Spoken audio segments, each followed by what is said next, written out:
The article I chose is Google Maps Error Sees Wrong House Demolished by Anthony Cuthbertson.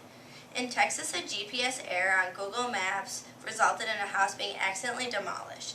The demolition company destroyed Lindsay Diaz's home after Google Maps directed them 1 block away from the intended demolition site. Instead of apologizing and/or taking steps to compensate Diaz, Billy L. Neighbors Demolition claimed it was not a big deal and refused to apologize. Local opinion has mostly criticized the company's decision to not rectify their mistake. As the textbook states on page 8, interpersonal communication involves choices.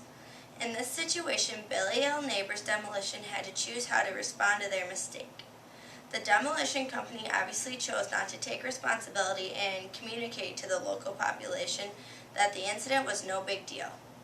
At this choice point, Billy L. Neighbors Demolition chose not to issue an apology, and this has hurt their local reputation and credibility.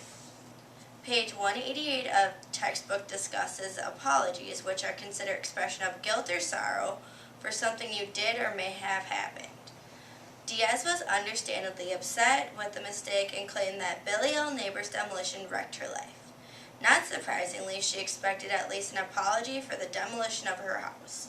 However, she was denied an apology and no one has admitted wrongdoing. The local population also believes that Diaz deserves an apology, and they've made it known through social media outlets.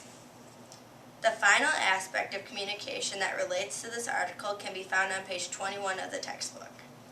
The textbook states that communication is irreversible, thus all parties involved must be careful not to say things they may wish to change later.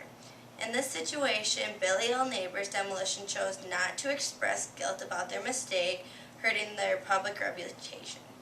If they later chose to issue an apology, they would have to contend with the previous communication they issued. They cannot simply withdraw a non-admittance of guilt.